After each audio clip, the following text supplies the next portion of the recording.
Ассалаумағалейкум. Өткен күннің өзекті ақпараттарын ақшам телеарнасы өздеріңізге ұсынады. Бүгінгі таразы басына тартылатын басты тақырыптар мынадай.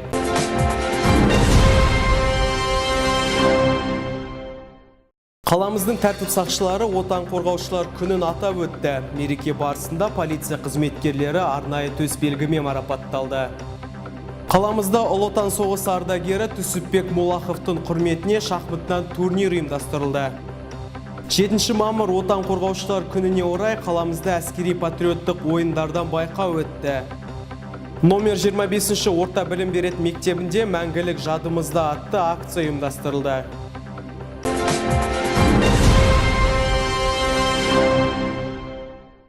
7 мамыр отан қорғаушылар күнінде ішкі істер бөлімі мамандары арнайы төс белгімен марапатталды.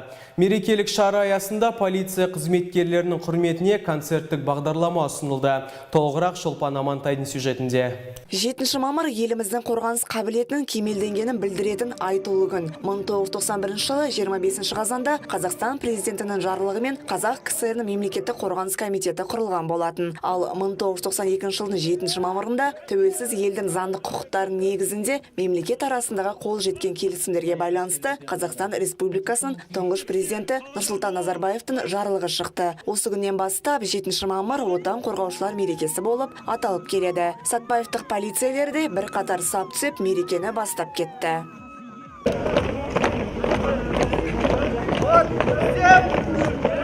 Отан қорғаушылар мерекесі дәстүр бойынша мемлекеттік әнұранмен басталды. Сондай қызметтік міндетін атқару кезінде қаза болған ішкі істер орган қызметкерлер ескерткішіне тағзым етіп гүл қою рәсімін өткізді.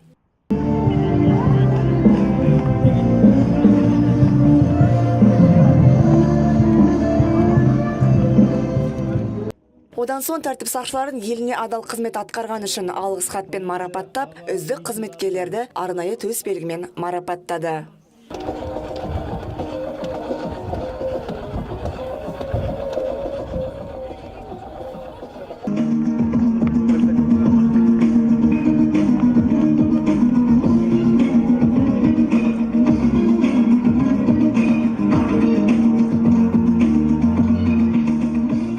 Аға ұрпақ пен жас буынның отанымызды қорғап, қызметте айтулы үлес қосқанын біз әрқашанда мақтан тұтамыз.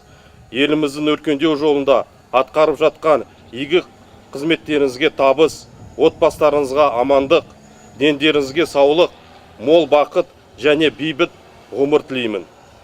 Біздің тәуелсіздігіміз бен тұтастығымыздың, тыныштығымыз бен бейбіт тіршілігіміздің қас қақпай күзетіп тұрған, халқымызға қорған болған ұлттық әскеріміздің абыройы арта берсін.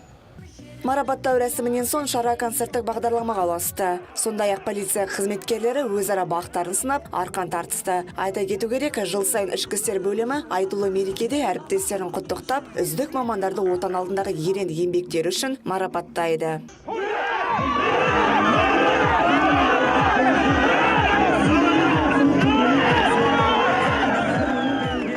Жоғарғы қолбасшы Нұрсұлтан Әбішұлы Назарбаевтың жарлығымен бекітілген болатын. Бүгінгі таңда Сатпаев қаласының полиция бөлімінің ұжымы осы мерекеге арналған мерекелік іс-шара өткізіп жатыр.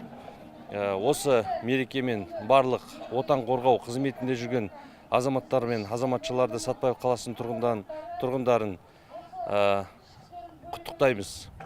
Шолпан Амантай, Біржан Сағындық, Асхат Жақсылық, арнайы ақшам жаңалықтары үшін.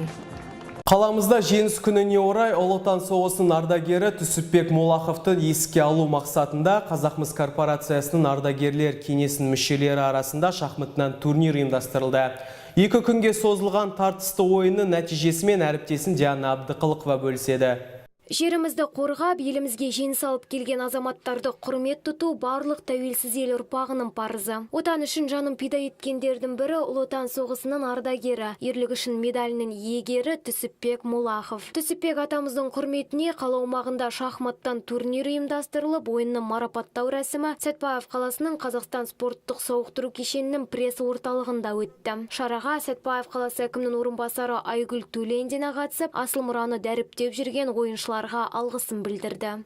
Түсіпбек Молахов ардагеріміз атамыздың жаңағы өмір жолын дәріптеп, ол кісінің Ұлы Отан соғысында қатысқан, ол кісі ол соғыстан кейін келіп, осы біздің экономикамызды көтерген үлкен ардагеріміз, ол кісінің өмір жолын жастар білу керек. Осы сіздер турнир арқасында соны дәріптеп жүрсіздер, және де мені осы ұйымдастырып отқан ардагерлер кеңесі, корпорация Қазақмыстың ардагерлер кеңесіне, одан мына осы сауықтыру, Қазақстан спорттық сауықтыру кешені ұйымына, балаларына Түсіпбек Молаховтың үлкен алғысымды білдіремін.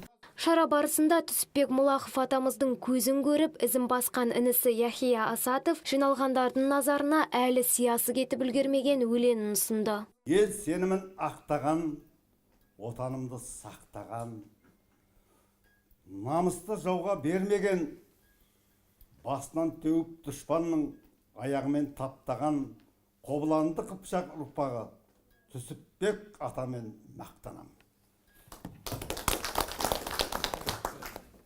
Қазақтың мәңгі еліміз, кең байтақ мынау жеріміз, бұзылмаған қаймағы, Байқоңыр ұлтау аймағы, Шымболаттай саңқылдап, шын жүректен аңқылдап, еске алған батыр әкесін, Молаховтар әулеті, мен сендермен мақтанам. Қала басшылығы Яхия Асатовқа қаламыңыз мұқалмасын деген тілекпен қажылай сыйлық табыстап шапан кигізді. Ал 2 күнге созылған шахмат турнирінің нәтижесінде бас жүлдеге 80-нің сеңгіріне шыққан Төлебай Сәдуақасов ағамыз ие болды. Айта кету керек, турнирге белсене атсалысқан барлық қатысушыға арнайы дипломдар мен естелік сыйлықтар табысталды. Ақша болу керек.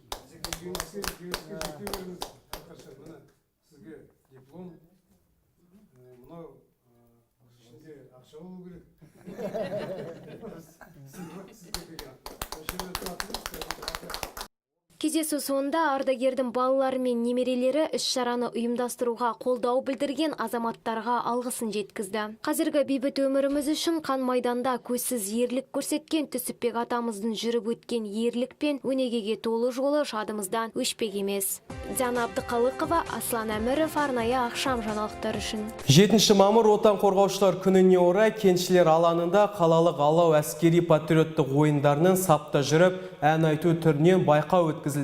Жарысқа қала мектептерінен 11 команда қатысып, бақтарын сынады. Толығырақ әріптесін толықтырады.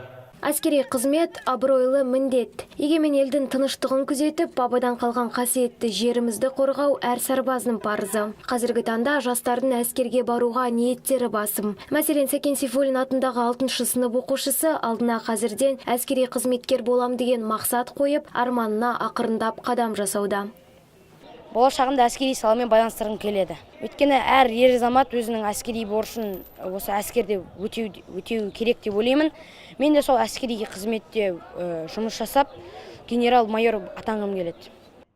Бекзат секілді әскери өмірге құлшынысы мол балаларды алдын ала дайындап, шыңдау мақсатында қаламызда көптеген іс-шаралар ұйымдастырылып тұрады. Мәселен, отан қорғаушылар күні аясында өткізілген алау әскери патриоттық байқауы. Күннің ыстығына қарамастан жарысқа барлығы 11 топ қатысып, ашық аспан астында саптық қимылдар көрсетіп, бақтарын сынады.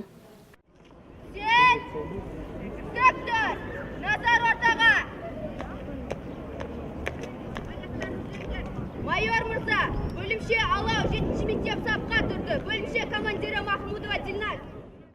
Жарыс қорытындысы бойынша 3-ші орынға номер 19-ші мектеп ие болса, 2-ші орынды номер 15-ші мектептің жас сарбаздары иеленді. Ал 1-ші орынды Сәкен Сейфуллин және 1-ші мектеп гимназия командалары өзара бөлісті.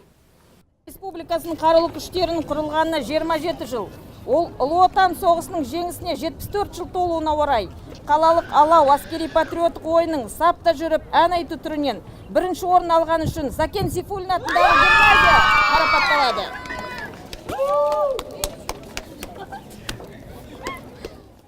Сондай-ақ әділ қазылар алқалары шебер команда берген көшбасшыларға үздік топ басшысы номинациясы бойынша жүлде табыстады. Айта кету керек, жарысқа қатысқан әр команда арнайы диплом мен естелік сыйлыққа ие болды.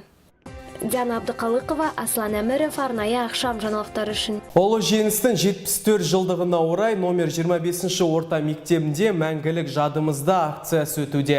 Шара шеңберінде мектеп оқушылары әскери өлеңдерді мәнерлеп жатқа оқып, әлеуметтік желіге жүктеуі тиіс. Жас өрендер жүректен шыққан өлең шумақтарын бейнеге түсіріп, ардагерлерге құрмет көрсетуде. День Победы, 9 мая, праздник мира, стране весны. В этот день мы солдат вспоминаем, не вернувшихся семьи с войны. В этот праздник мы чувствуем дедов, защитивших родную страну, подарившим народу победы и вернувшим нам мир и весну. Қазіргі уақытта әлеуметтік желілер өміріміздің бір бөлшегіне айналған іспетті. Нөмірі 25 орта білім беретін мектеп оқушылары мәңгілік жадымызда акциясын қолдауда. Оқушылар соғыс жайындағы өлеңді оқып, сұрапыл соғыс көрінісін бейнелеуде. Жастардың қолға алған бұл жобасы желі қолданушыларын ғана емес, жалпы қоғамды қуантқаны сөзсіз. На братской могиле пылает огонь. Я помню про подвиг, цветы возлагая, холодное плите приложу я ладонь. Почувствую боль и увижу их лица, всех тех, кто с войны не вернулся домой.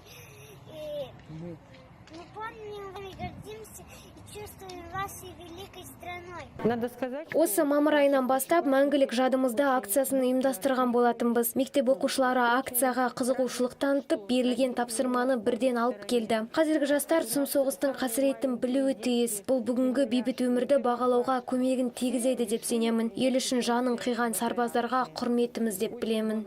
Айта кету керек, нөмірі 25 орта мектебінде ұйымдастырылған шарада оқушылар ардагер аталарының естелік суреттерін әкеліп, бағалы мұраны көрсету мүмкіндігіне ие болды. Жалпы осында игі шара жастардың бойында патриоттық қасиеттерді арттыруға сеп болмақ.